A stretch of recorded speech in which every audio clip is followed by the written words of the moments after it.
People, आज मैं अदिति फिर से आपके साथ इस चैनल पे हूँ जिसका नाम है दफा 420। आज हम दूसरी वीडियो डाल रहे हैं जिसमें हम आपको इंडिजेंट पर्सन्स के बारे में बताएंगे कि इंडिजेंट पर्सन्स कौन होते हैं।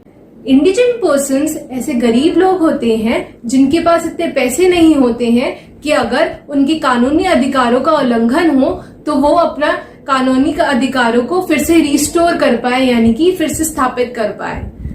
तो उसके लिए हमारे कानून ने उनको कुछ अधिकार दिए हैं, या कह ले उनके लिए एक रास्ता खोला है जिसके थ्रू वो अपने कानूनी अधिकारों के लिए लड़ सकते हैं। लॉ में हम सिविल मैटर्स के लिए हमेशा सिविल प्रोसीजरल कोड को रेफर करते हैं। तो आज हम उसी से रिलेटेड बात इस वीडियो में करने वाले हैं कि सिविल प्रोसीजरल कोड में कहाँ पे इंडिजेंट पर्सन्स के बारे में बात करी गई है, सिविल प्रोसीजरल कोड में क्या बताया गया है कि इंडिजेंट पर्सन्स कौन होते हैं। इस वीडियो के थ्रू हम 5 बातें आज डिस्कस करेंगे कि इंडिजेंट पर्सन कौन होते हैं, इंडिजेंट पर्सन कैसे अपने अधिकारों के लिए लड़ सकते हैं, इंडिजेंट पर्सन कहाँ अपने अधिकारों के लिए अप्रोच कर सकते हैं, वह कब अपने अधिकारों के लिए अप्रोच कर सकते हैं, और इंडिजेंट पर्सन्स का मतलब क्या है।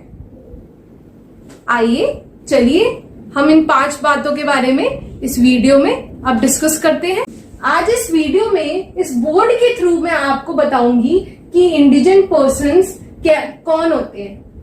पहला, हम इंडिजेंट पर्सन्स के मतलब के बारे में समझेंगे कि इंडिजेंट पर्सन्स कौन होते हैं। आप जैसे कि देख रहे हैं यहाँ पर एक इमेज है जो कि एक सैड इमोजी की है। तो आप ये समझ लें कि इंडिजेंट पर्सन्स ऐसे गरीब लोग होते हैं जो कि बहुत ही दुखी होते हैं और उनके पास इतने पैसे नहीं होते हैं कि वो जब भी उनके अधिकारों का उल्लंघन हो तो वो कोर्ट में जाके अपने अधिकारों के लिए लड़ सकें। जब भी आप कोर्ट पे केस फाइल करते हैं तो आपको एक amount of court fees court में देनी पड़ती है। ये कोर्ट का रूल है। आज इस कॉन्सेप्ट को हम एक स्टोरी के रूप में समझेंगे कि इंडिजेंट पर्सन्स एक पतली पिन की तरह होते हैं कि उनके पास इतने पैसे नहीं है कि वो अपनी आजीविका भी चला पाए, यानी कि अपनी normal day to day life को भी आराम से रन कर पाए। उनके पास इतने भी पैसे नहीं होते। यहाँ पर देखिए एक ये पतला सा आदमी है, इसको आप ध्यान में रख सकते हैं जब भी आप इंडिजेंट पर्सन्स के बारे में सोचेंगे।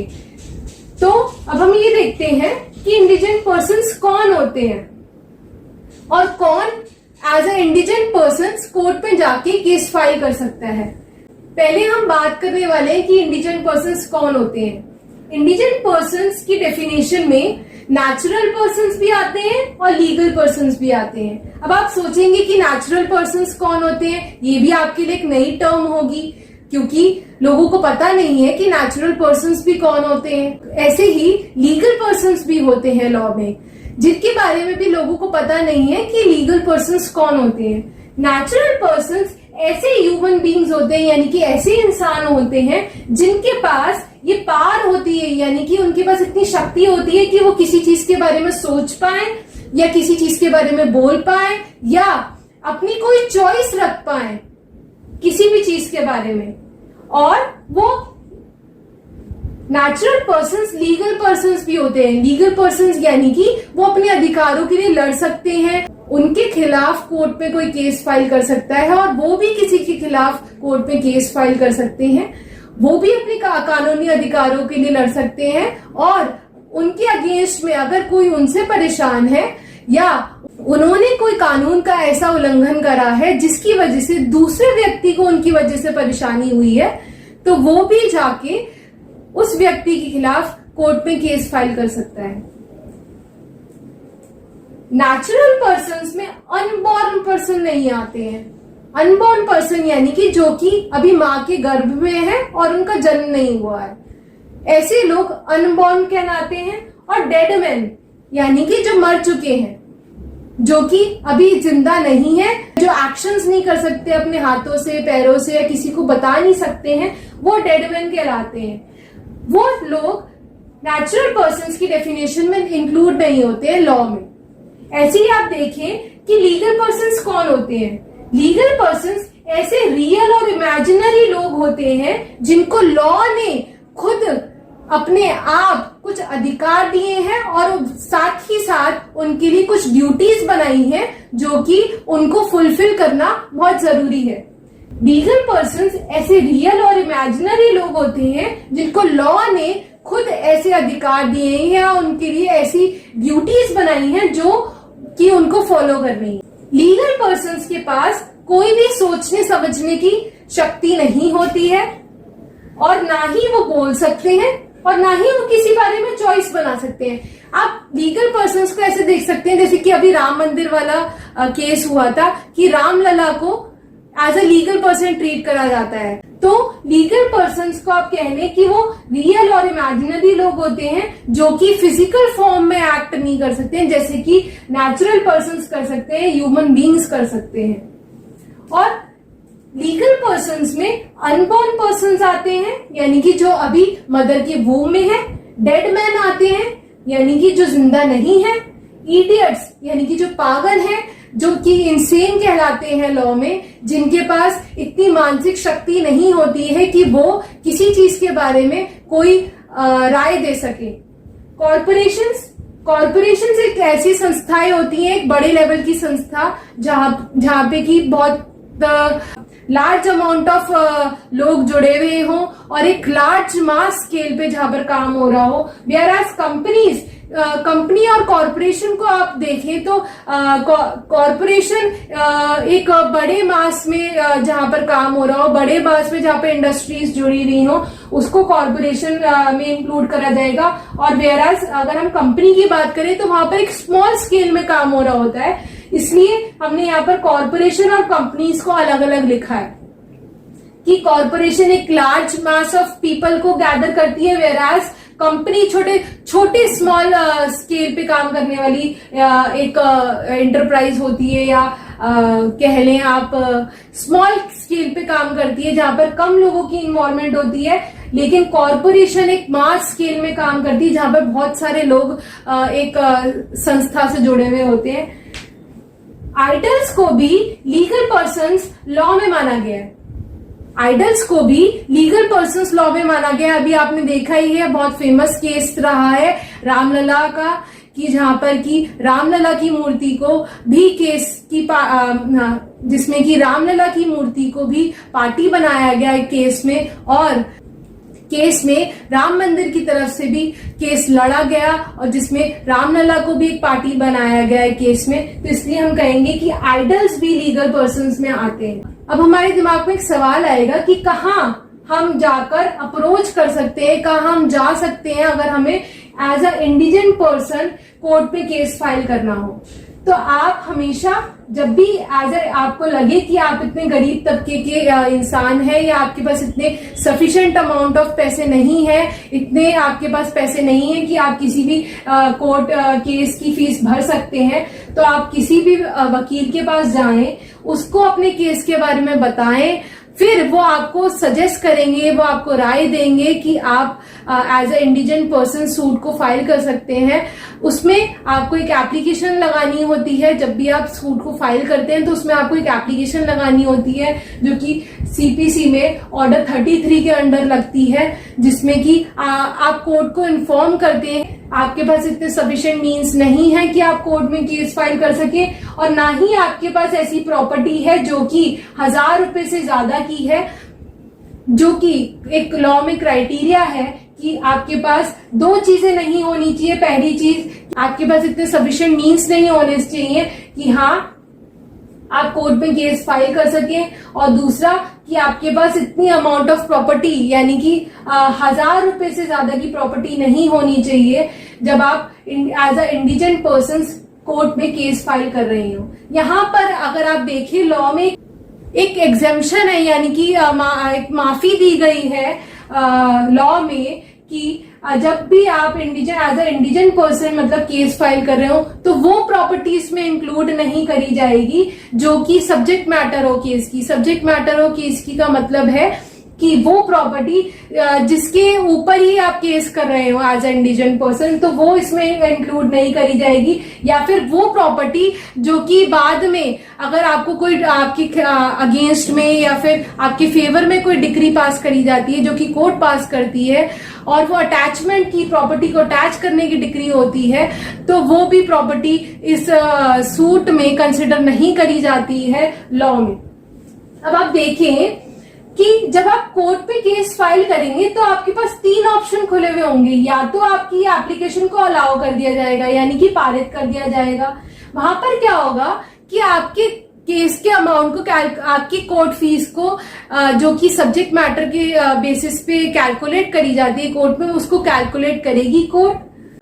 दूसरा, अगर आपको देखें कि आपको कोर्ट परमिट नहीं कर सकती है अगर आप इंडिजिनेट पर्सन्स के क्राइटेरिया को फॉलो नहीं करते, यानी कि जो लॉ ने जो कुछ शर्तें लगाई हैं, अगर आप उन शर्तों के दायरे में नहीं आते हैं तो कोर्ट आपकी एप्लीकेशन को परमिट नहीं करेगा।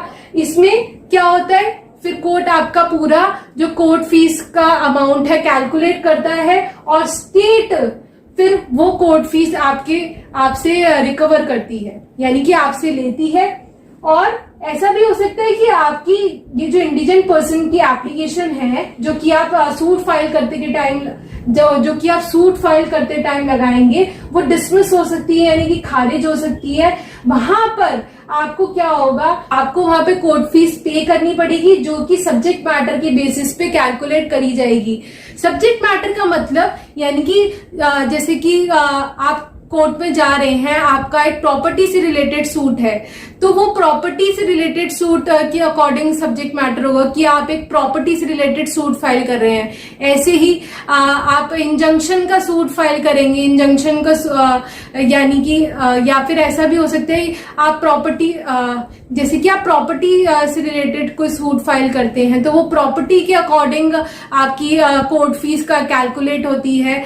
और अगर आप देखें कि आप ये देखें कि आप जब डिवोर्स का केस फाइल करेंगे तो वहां पर आपकी टोटल इनकम जो कि पार्टी की है, उसके टोटल असेट, सब चीज कैलकुलेट करके फिर कोर्ट फीस लगाई जाती है जब भी आप कोर्ट में केस फाइल करते हैं।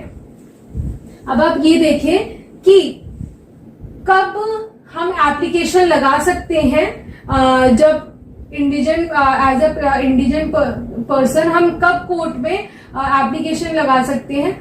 हम जब कोई भी केस कोर्ट में फाइल करने जाते हैं, हम तभी as a indigenous person court में जाकर एक एप्लीकेशन अपने सूट के साथ लगा सकते हैं, जिसमें कि हम कोर्ट को ये इन्फॉर्म करते हैं कि हम एक गरीब इंसान हैं और हम कह ले अगर लीगल टर्म्स है, हमें एक इंडिजिनेट पर्सन है और हमें कोर्ट ये अधिकार दे कि हम एज अ इंडिजिनेट पर्सन अपने केस को परस्यू कर पाए, यानी कि आगे बढ़ा पाए।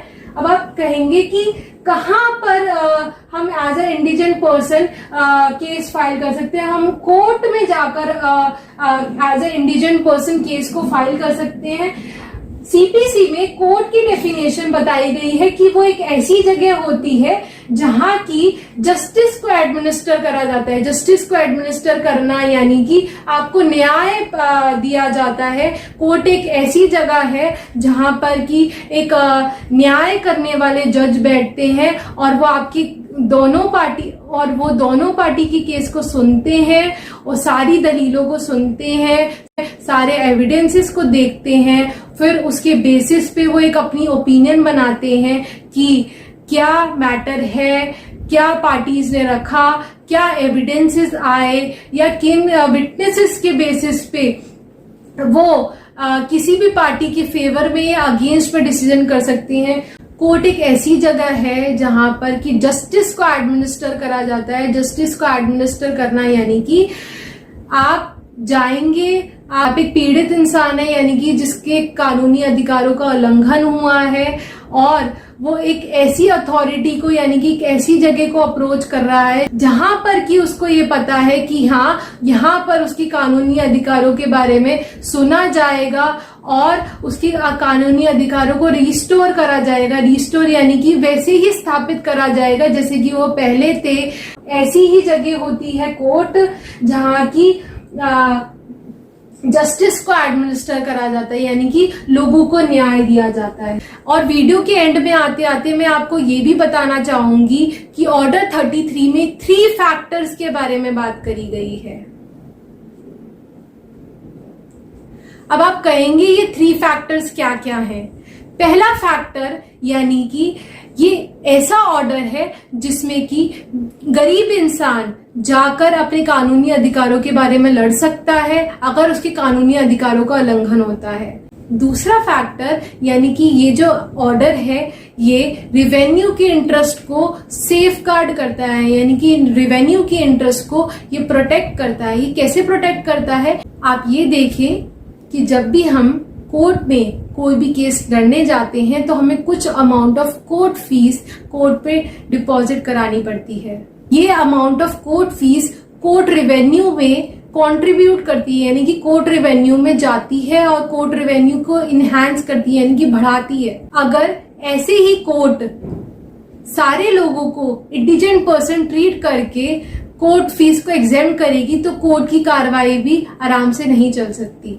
इसलिए ये जो प्रावधान है इसमें बड़ा ध्यान रखा जाता है कि कैसे एक इंडिजेंट पर्सन जो है वाकई में जो गरीब है उसको कोर्ट अलाउ करे, जिससे कि वो अपने कानूनी अधिकारों के बारे में लड़ पाए और अपने कानूनी अधिकारों को फिर से हासिल कर पाए। तीसरे फैक्टर के बारे में अब हम बात करेंगे कि ये जो डिफेंडेंट है यानी कि जो दूसरी पार्टी है कि जिसके खिलाफ आप कोर्ट में केस कर रहे हैं उसको हरासमेंट से बचाता है।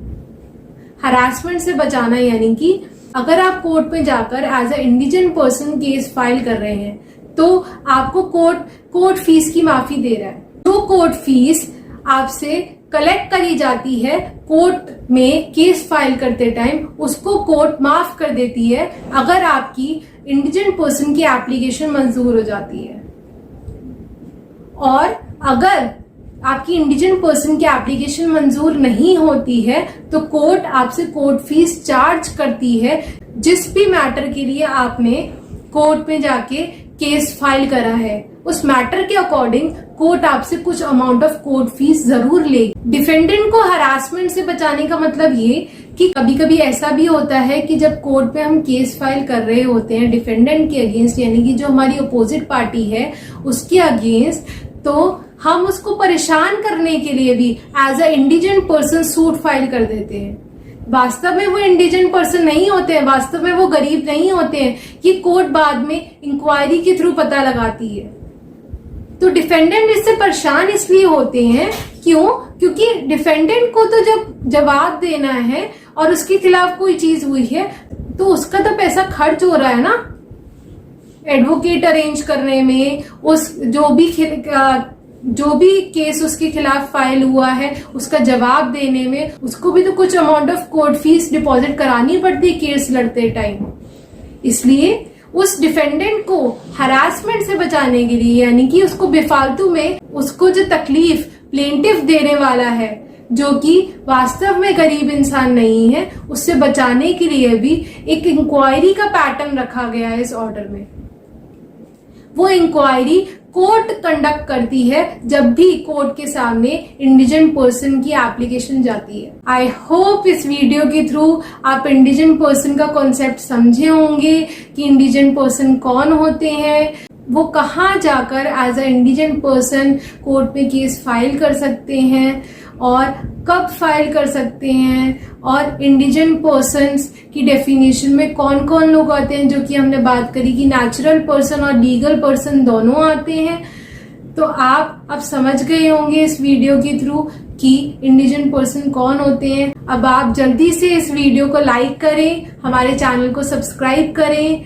आगे हम ऐसे ही इंटरेस्टिंग वीडियोस आपके सामने लाते रहेंगे। तो अब इतना ही इस वीडियो में। हम नेक्स्ट वीडियो में एक दूसरा टॉपिक कवर करेंगे। Bye bye.